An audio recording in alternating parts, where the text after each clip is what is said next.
myaka 7 ishize guverinoma yacu yihaye icyerekezo cyo kwihutisha iterambere mu nzego zitandukanye: ubukungu, imibereho myiza y'abaturage, imiyoborere myiza ndetse n'ubutabera.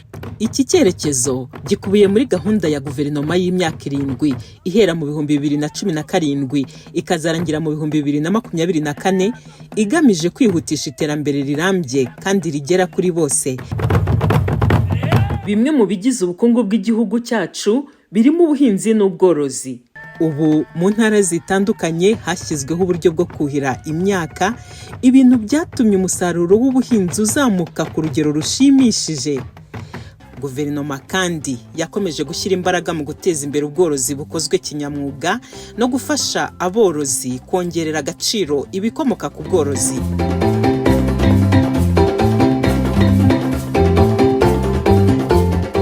Bimwe mu byo guverinoma yacu yashyizemo imbaraga muri iyi myaka 5 ishize, habayeho no kubaka ibikorwa remezo bifasha abahinzi kugeza umusaruro ku isoko, birimo imihanda n'uburyo bwo gutwara abantu n'ibintu.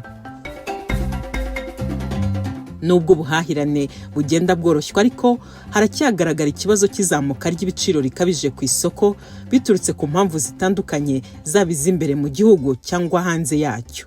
Guverinoma ikurikiranira hafi by'iki kibazo igashyiraho ingamba zo guhangana nacyo. Iterambere mu bukungu kandi rigaragarira mu bice bitandukanye by'igihugu cyacu byagejejwemo amashanyarazi. Uyu munsi imirenge yose yamaze kuyagezwamo, ibikorwa by'iterambere biyashingiyeho birakataje. Serivisi abaturage duhabwa hifashishijwe ikoranabuhanga ni kimwe mu byateye imbere ku buryo bugaragara. Serivisi z'ubukerarugendo nazo zatejwe imbere mu rwego rwo gukomeza kuzamura ubukungu bw'igihugu cyacu. Hibanzwe ku bukerarugendo bushingiye ku kwakira inama mpuzamahanga, ubushingiye ku kwakira imikino mpuzamahanga n'ubukerarugendo bushingiye ku muco. Huzuye kandi inyubako zigezweho zigenewe kwakira inama n'ibindi bikorwa biri ku rwego mpuzamahanga, habungabungwa ibidukikije. Ibi bikaba byarahinduye imibereho y'abanyarwanda benshi. Guverinoma yiyemeje kutwegereza serivisi z'ubuvuzi.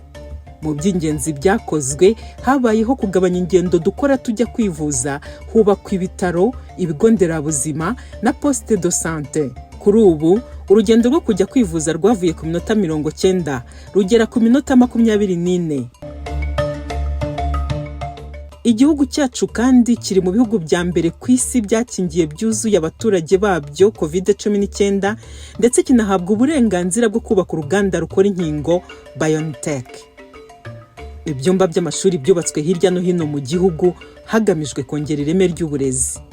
Kuva mu 2017 kugera mu 2021 hubatswe ibyumba by'amashuri bisaga 27,000 bituma ubucucike mu mashuri bugabanyuka ku buryo bugaragara. Umushahara wa mwarimu wariyongereye ndetse bamwe mu barimu babasha kwikorera imishinga yagutse babifashijwemo n'umwarimu sako. Si ibyo gusa, amashuri y'imyuga yariyongereye ndetse n'abanyeshuri bayajyamo umubare wabo urongerwa. Bitewe n'amateka y'igihugu cyacu, u Rwanda ni kimwe mu bihugu bizi neza akamaro k'amahoro. Niyo mpamvu guverinoma ikomeza gushyira imbaraga mu gutanga umusanzu wo kubungabunga amahoro. Byinshi byiza byagezweho, ariko inzira iracyari ndende.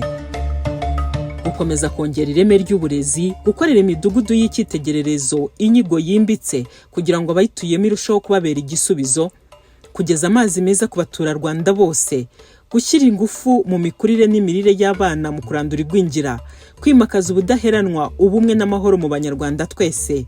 Ibi ni bimwe mu bindi byinshi guverinoma yacu yiteguye kongeramo ingufu.